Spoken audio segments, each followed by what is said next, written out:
I have everything apart right now. It just let the smoke out. So that motor is now done. We're gonna have to find out a different solution. A solution that's only going to run you $1.01.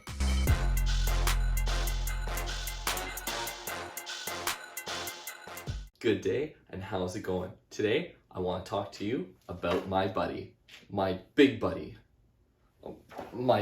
heater. It's been in storage, and there's an issue with it, and we're gonna fix that today. Last year, between moving and my son being born right at the beginning of winter, I really didn't get out ice fishing, and that meant my buddy heater stayed stored up in the garage, and I forgot to do something before storing it. I forgot to take the batteries out. The damage has been done. Unfortunately, the batteries in this corroded and sulfated, and it's no longer usable with the batteries. But after seeing a video that Real Life with Mike put out, where I used a 20,000 milliamp power pack for charging your cell phone to power the fan in this, I had an idea. These run off of 6 volts to run the fan, and a battery pack, even though it only puts out 5, will run the fan great like he shows in his video. But I had an idea. What if I used the 6-volt battery that I have?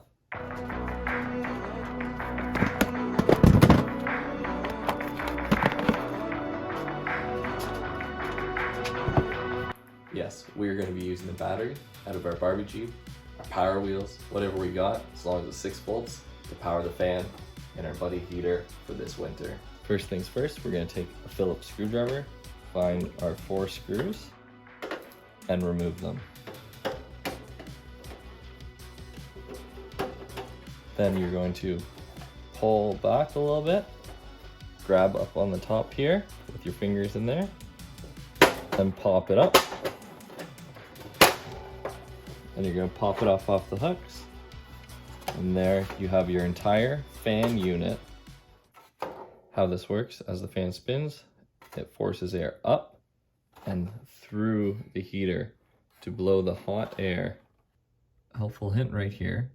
There is a little tab to depress, and the connectors slide right off very easily when you press that little tab down.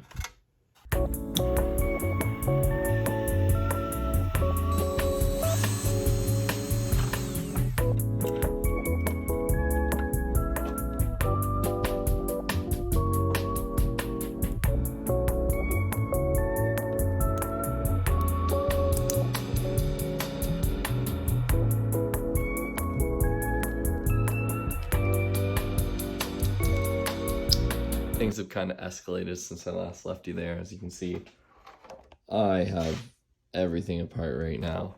So unfortunately, the motor did not run. I don't know if it was just because it's been sitting so long or something else is going on, but the battery is fully charged. I checked that, tried the 6 volt. It wasn't spinning. I was checking out the motor. I had 6 volts. So anyway, I decided let's try 12 volts. I went to 12 volts and it just let the smoke out. So that motor is now done. We're gonna have to find out a different solution. So things got a lot more interesting. This is no good anymore. So back to the drawing board and back to Princess Auto. Now we have 2 different options of making it work. Option number 1, and our main option that we're going to be going with, is we're converting this to 12 volt DC instead of 6 volt like before. So this is going to be able to run off of your batteries that you'd use for like your sonar, or the battery that you would have used in the winter for your boat. You're going to be able to use it on this, which is great because you're expanding your power options, you're expanding your run time. It's going to be prime. So first things first, we're going to undo what we've already done here. We're going to be keeping our wires going to our switch, and we're going to be keeping some wires going to what will be our power supply. The red wire has now become our power to our fan, power to our battery, ground to our fan, power from our battery. Let's open it up. It's important to remember what the airflow and the rotation direction is as we install this. We're going to want to make sure to take the fan and put it as centered on the opening as possible while orienting our wires in a position that'll be the best for running the power. We're going to go ahead and mark our hole location. We're going to take the cover off. Flow. We're going to mount the fan onto the underside.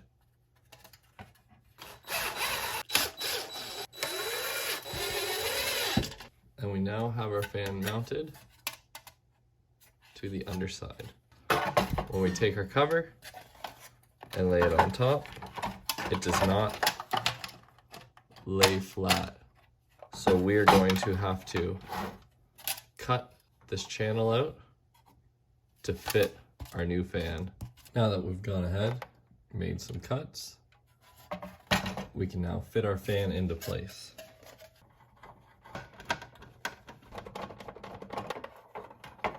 Now let's test our fan's operation.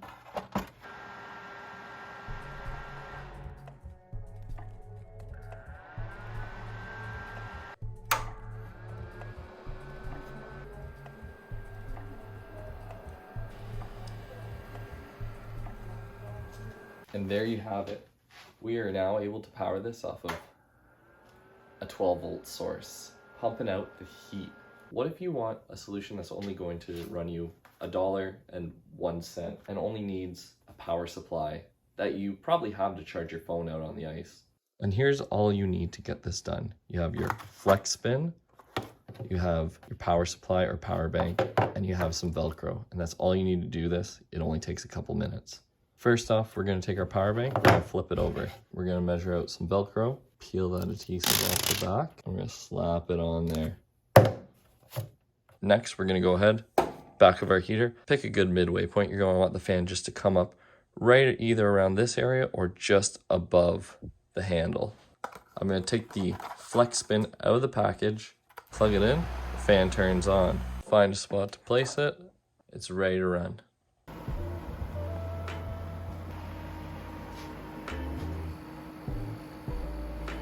I'll tell you what, it works great. I can feel the heat back here being pumped out. It's a great quick option if you don't want to spend the time or the money going ahead and putting that cooling fan in the back.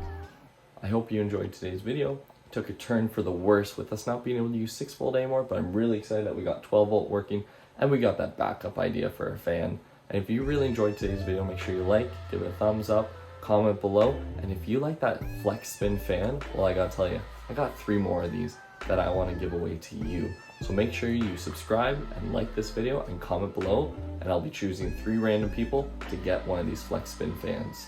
Fish on.